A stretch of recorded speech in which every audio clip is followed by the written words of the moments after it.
Imaginez-vous vaquer à vos occupations quotidiennes en faisant ce que tout le monde fait sans trop y penser. Selon le philosophe allemand Martin Heidegger, ce mode de vie s'appelle être absorbé par le Il ou das Mann. Le Il dans ce cas est comme une foule sans visage, ce sont les idées, les tendances et les comportements collectifs que tout le monde suit sans vraiment y penser. Dans ce mode, nous avons tendance à oublier notre propre individualité et à nous fondre dans ce que font les autres. Au lieu de faire nos propres choix, nous finissons par faire des choses simplement parce que tout le monde les fait. Vous pouvez porter certains vêtements, adopter certaines idées et vous engager dans des activités spécifiques parce que c'est ce qui est populaire ou attendu. Bien que ce mode de vie quotidien puisse paraître normal, Heidegger soutient qu'il n'est pas idéal pour découvrir son vrai moi. En fait, il peut vous donner l'impression d'être déconnecté de qui vous êtes vraiment. Il appelle cela être inauthentique, car vous n'exprimez pas pleinement votre moi unique. Ainsi, même si vivre de cette façon peut sembler confortable et sûr, au fond de vous, vous pourriez avoir l'impression qu'il manque quelque chose. Heidegger suggère que les humains se distinguent des animaux et des objets parce que nous avons une manière unique d'exister dans le monde. Contrairement aux animaux, nous avons une conscience de soi et une conscience qui nous permettent de réfléchir à notre place dans le monde et de nous y engager activement. Cet engagement actif avec notre environnement distingue l'existence humaine de la simple présence. Il appelle cette existence humaine Dasein, ce qui signifie être là en allemand, soulignant notre lien avec le monde. En comprenant que nous pouvons penser à nous-mêmes et faire des choix, nous pouvons être fidèles à qui nous sommes vraiment et suivre ce qui compte pour nous. Être authentique signifie façonner activement notre vie et le monde, vivre selon nos convictions. Martin Heidegger est né en Allemagne en 1889 et est l'un des philosophes les plus influents du XXe siècle. Bien qu'il ait rejeté la foi religieuse traditionnelle pendant ses années d'université, il a adopté une vision du monde philosophique et existentiel. Parmi ses œuvres notables, on peut citer L'être et le temps, la question concernant la technique et l'origine de l'œuvre d'art. Dans cette vidéo, nous découvrirons comment accepter votre moi authentique à partir de la philosophie de Martin Heidegger. Choisissez librement. Heidegger dit, nous ne devrions jamais permettre à nos peurs ou aux attentes des autres de fixer les limites de notre destin. Pour Heidegger, l'une des raisons de la perte d'authenticité est la manière dont nous nous engageons dans la vie du monde. L'essence même de notre intervention dans les rythmes naturels du monde est le désir de développement technologique et de fournir un mode de vie plus confortable. De ce point de vue, la nature n'est rien d'autre qu'une simple ressource ou source d'énergie que nous pouvons utiliser à nos propres fins. Autrement dit, on peut dire que toutes les choses qui nous entourent peuvent être considérées ou évaluées non pas comme des choses en soi, mais comme des produits, des opportunités de devenir riches ou célèbres. De plus, cette perspective peut être transposée aux relations personnelles qui, dans cette optique, peuvent être considérées comme une autre forme d'échange d'argent ou de produits. N'importe qui peut devenir un objet de notre intérêt ou de notre manipulation. Tout devient économique, de la valeur d'une amitié à la valeur d'une carrière, en passant par la transformation d'une belle rivière en centrale hydroélectrique. Même nos emplois sont souvent déconnectés de toute signification supérieure autre que celle de gagner de l'argent. Considérer le monde uniquement comme un moyen d'atteindre nos objectifs économiques peut aboutir à l'instrumentalisation non seulement des autres, mais aussi de nous-mêmes. Cet état d'esprit mécanise notre vie quotidienne, façonne nos motivations et nos perspectives et nous fait adopter inconsciemment des idées, des valeurs et des normes comportementales extérieures, menant finalement une vie inauthentique. Pour Heidegger, le fondement même de cette instrumentalisation du monde et des gens est la perte de la question la plus importante de toute la civilisation humaine, que signifie exister. Au lieu de réfléchir à des significations plus profondes, nous nous concentrons sur des choses pratiques comme gagner de l'argent ou réussir. Heidegger pense que lorsque nous oublions de nous poser cette grande question, nous perdons le contact avec ce que signifie réellement être en vie et connecté au monde. Pour être authentique, selon Heidegger, nous devons nous libérer de cette routine et nous redécouvrir nous-mêmes. Heidegger affirme que ce processus se produit lorsque nous écoutons attentivement notre conscience, non seulement dans un sens moral, mais aussi d'une manière qui nous aide à comprendre nos forces et nos capacités. Cela signifie prêter attention à nos désirs, croyances et intuitions les plus profonds et leur permettre d'éclairer nos choix et nos actions, plutôt que de nous laisser dicter par les normes sociales ou des influences extérieures. Par exemple, à l'université, les conseillers aident les étudiants à déterminer ce dans quoi ils sont bons et ce qui les intéresse. Ils encouragent les étudiants à trouver leur véritable vocation, ce qui est exactement ce dont parle Heidegger. Ce moment de clarté sur nous-mêmes est ce qu'il appelle le moment de vision. Et lorsque nous avons notre moment de vision, nous sommes capables d'agir d'une manière qui soit fidèle à qui nous sommes vraiment. 2. La détermination. Selon Heidegger, la détermination révèle avant tout le Dasein. Une fois que nous avons cette vision claire, Heidegger dit que nous devons être déterminés, c'est-à-dire rester fidèles à notre véritable moi et à notre approche unique de la vie. Lorsque vous avez un grand rêve ou un objectif, comme devenir un artiste, un scientifique ou rendre le monde meilleur, il s'agit souvent de bien plus qu'une simple lubie passagère ou une ambition passagère.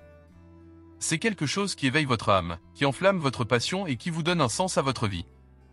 Être déterminé à réaliser ce rêve signifie qu'il ne s'agit pas seulement d'un intérêt occasionnel ou d'un caprice temporaire.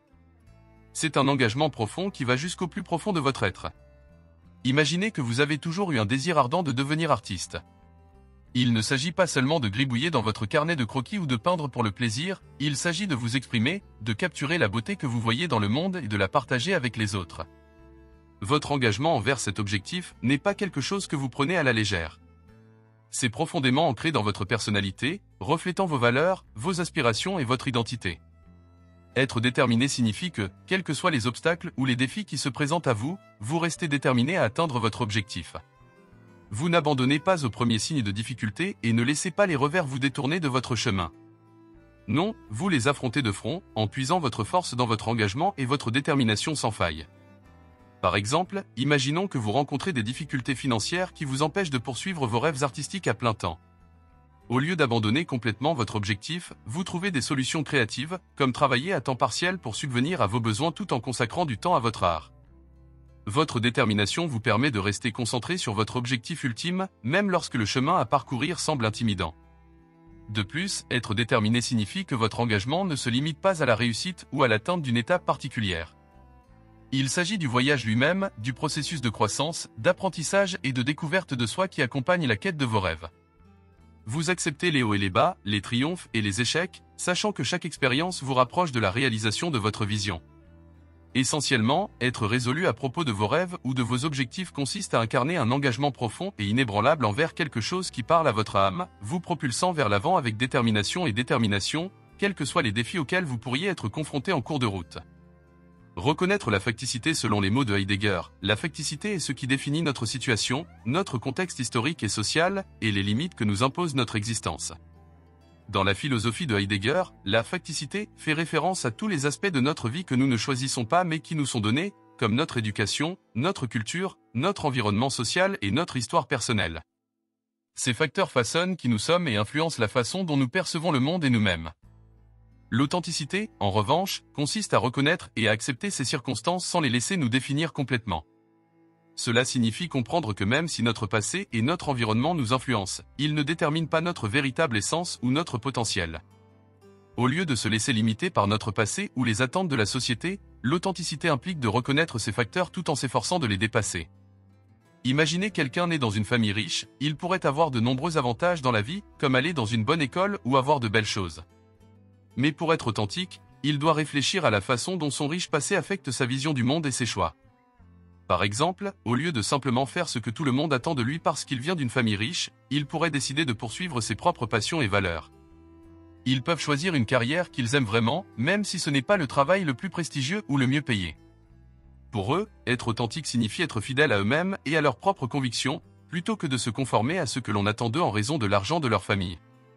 De même, imaginons qu'une personne vienne d'une communauté où les gens sont victimes de discrimination ou ont moins d'opportunités. Même si leur origine les empêche de progresser, ils doivent rester authentiques. Imaginez par exemple un jeune issu d'une communauté marginalisée qui rêve de devenir scientifique. Malgré les obstacles tels que le manque d'accès aux ressources ou la discrimination, il travaille dur pour poursuivre sa passion. Il refuse de laisser les limites de la société définir qui ils sont ou ce qu'ils peuvent accomplir. Au lieu de cela, ils restent fidèles à eux-mêmes et à leurs objectifs, s'efforçant de surmonter les défis et de faire une différence dans le monde. C'est ce que signifie être authentique, croire en soi et en ses capacités, même lorsque les chances sont contre soi.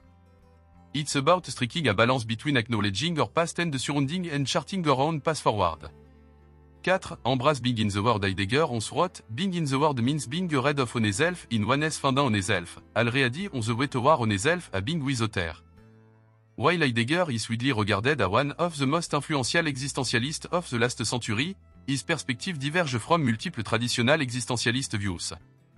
While existentialism often emphasizes the freedom of the individual to define their existence independently of societal or historical influence, Heidegger introduces the concept of being in the world to highlight the inherent interconnectedness of human existence with specific context, culture, and historical epoch. According to Heidegger, our understanding of ourselves and our place in the world doesn't come from isolation but it is shaped by the events, culture, and structure of the past, as well as the dynamics of present society. En adoptant cette compréhension contextuelle, nous pouvons mieux comprendre le sens profond de notre vie et notre interconnexion avec le monde. Selon Heidegger, accepter l'être au monde implique de reconnaître et de s'engager pleinement avec notre environnement immédiat, nos relations et nos expériences plutôt que de nous considérer comme des individus isolés. Pour Heidegger, trouver un sens à la vie vient de la façon dont nous nous engageons avec le monde qui nous entoure, ce qu'il appelle le soin. Le concept de soin de Heidegger va au-delà de la notion traditionnelle de simple prise en charge des autres, il englobe plutôt un engagement profond envers notre environnement et un sens profond de responsabilité à son égard. Il implique de comprendre comment nos actions ont un impact non seulement sur nous-mêmes, mais aussi sur le monde qui nous entoure, y compris sur les autres, la nature et la société dans son ensemble. Cette idée de soin ne consiste pas à se conformer aveuglément aux normes sociétales ou à suivre des règles imposées par d'autres. Au contraire, il met l'accent sur une approche réfléchie de la vie, où nous considérons les implications plus larges de nos choix et de nos comportements. Un exemple de la mise en pratique du concept de soin de Heidegger peut être observé dans l'activisme environnemental. Les militants écologistes examinent de manière critique les normes sociétales et remettent en question les pratiques conventionnelles qui nuisent à l'environnement. Ils comprennent l'impact des actions humaines non seulement sur eux-mêmes, mais aussi sur le monde en général, notamment sur les écosystèmes, la faune et les générations futures. En plaidant pour des pratiques durables, des efforts de conservation et des changements de politique environnementale, ils font preuve de sollicitude en s'engageant activement auprès de leur environnement et en le préservant. Être au monde implique également de vivre pleinement le moment présent et les expériences actuelles. Plutôt que de traverser la vie en mode pilote automatique, Heidegger nous encourage à être présent à chaque instant, en prêtant attention aux images, aux sons et aux sensations de notre environnement. Cette pleine conscience nous permet d'apprécier la richesse des expériences quotidiennes et d'approfondir notre connexion au monde. Par exemple, imaginez-vous assis dans un jardin paisible et immergé dans les images, les sons et les sensations de la nature. Être authentique dans l'instant présent signifie accepter l'expérience présente sans laisser les soucis ou les distractions vous éloigner de la beauté et de la tranquillité de l'environnement. Des simples interactions avec les autres aux tâches et activités banales, chaque instant offre une opportunité de s'engager dans l'être au monde. En valorisant ces expériences quotidiennes, nous pouvons cultiver un sentiment plus profond de connexion et d'authenticité dans nos vies. Heidegger a également souligné le rôle essentiel des relations dans la compréhension que nous avons de nous-mêmes et du monde. Être avec les autres est au cœur de l'être au monde, soulignant l'importance de favoriser des liens significatifs et de nouer des relations authentiques avec ceux qui nous entourent. Sur le plan pratique, ce point peut être compris comme une attention portée à nos voisins. Imaginez que vous vivez dans un appartement avec beaucoup de voisins. Bien sûr, vous pouvez les ignorer et essayer de vivre isolé dans votre propre appartement, mais tôt ou tard, vous serez confronté à des défis que vous ne pourrez pas résoudre seul, comme devoir remplacer une ampoule après la fermeture des magasins ou essayer de retrouver un chat disparu. Si, au lieu d'essayer d'ignorer vos voisins et de vous isoler d'eux, vous aviez créé ou rejoint un groupe WhatsApp pour tout le quartier, vous auriez pu progressivement construire et développer des relations et seriez dans une bien meilleure position pour demander leur aide lorsque vous en avez besoin. Cette image du voisinage peut être étendue à notre position générale dans l'univers. Il n'y a pas de problème d'environnement ou d'autres personnes qui peuvent être considérées comme sans importance ou éloignées de notre propre vie. Nous sommes reliés par un lien d'être invisible qui forme le destin de l'univers tout entier. Dans l'ensemble, la philosophie de Heidegger nous encourage à accepter l'être au monde en reconnaissant notre interdépendance, en nous engageant pleinement dans le présent, en appréciant les expériences quotidiennes et en entretenant des relations significatives. Grâce à cette approche, nous pouvons cultiver un sentiment plus profond de connexion, d'authenticité et d'épanouissement dans nos vies. Dans notre dernière citation de Heidegger pour cette vidéo, il dit « Être vers la mort n'est pas une question de dernière heure, c'est plutôt un élément essentiel de l'être du Dasein ». Le concept d'« être vers la mort » de Heidegger dans son œuvre phare « Être et temps » concerne la façon dont nous faisons face à notre propre mortalité et à la façon dont elle façonne nos vies. Imaginez que vous vaquez à vos occupations habituelles, comme sortir avec des amis, parcourir les réseaux sociaux ou étudier. Tout semble aller bien et être normal. Et puis, soudain, on commence à se sentir anxieux. C'est comme un sentiment soudain de malaise ou d'inquiétude. C'est de l'anxiété, et selon Heidegger, cela se produit lorsque vous réalisez soudainement que les choses qui vous entourent, les gens, les activités, tout ce qui vous paraissait important ou intéressant, a perdu son sens. C'est comme si le monde qui vous entoure devenait ennuyeux et que plus rien ne vous paraissait attrayant. Ce sentiment d'anxiété vient de la profonde prise de conscience que vous êtes en fait seul au monde et que vous allez mourir un jour. C'est comme un rappel de notre propre mortalité, et cela peut être assez effrayant. Même si l'anxiété peut être très déstabilisante, nous sommes plutôt doués pour l'ignorer ou nous en distraire.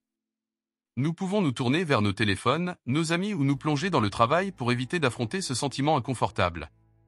Mais au fond, l'anxiété est toujours là, tapis en arrière-plan, nous rappelant notre finitude essentielle, nous sommes des êtres mortels et la vie est incertaine.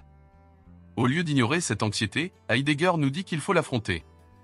Il soutient que l'existence humaine est caractérisée par la conscience de notre propre mortalité.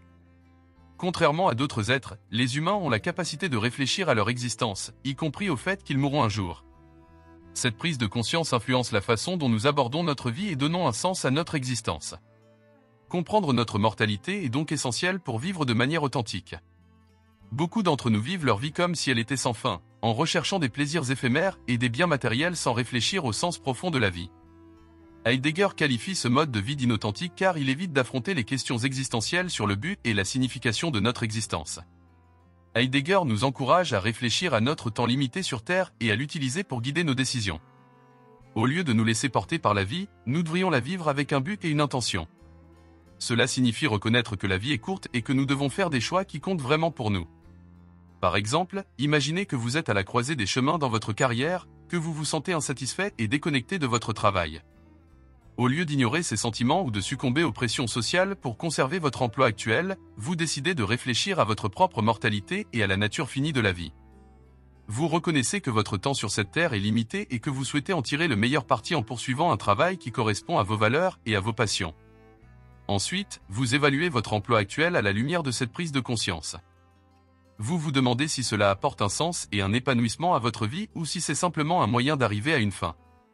Vous reconnaissez que rester dans un emploi qui ne correspond pas à votre moi authentique serait inauthentique et finalement insatisfaisant. Fort de cette nouvelle clarté, vous décidez de poursuivre un parcours professionnel qui correspond davantage à vos valeurs et à vos intérêts, même si cela implique de l'incertitude et du changement. Vous acceptez l'idée de rester honnête avec qui vous êtes et de vivre d'une manière qui vous semble réelle. Cela signifie que vous comprenez que la vie est courte et que vous voulez donc faire des choix qui comptent vraiment tant que vous êtes en vie. En fin de compte, le concept d'Heidegger, être vers la mort, nous invite à accepter l'inévitabilité de notre mortalité comme une force transformatrice. En faisant face à notre mortalité, nous sommes amenés à réévaluer notre vie et à aligner nos actions sur ce qui compte vraiment pour nous. Cette prise de conscience de la mort sert de catalyseur à l'authenticité, nous poussant à vivre en accord avec notre véritable moi et nos valeurs. Elle nous libère des attentes de la société et des pressions extérieures, nous permettant de prendre des décisions qui résonnent avec nos convictions les plus profondes. Si vous avez aimé cette vidéo, n'hésitez pas à consulter notre playlist complète de philosophie de vie et pour plus de vidéos pour vous aider à trouver le succès et le bonheur en utilisant une belle sagesse philosophique, n'oubliez pas de vous abonner. Merci beaucoup d'avoir regardé.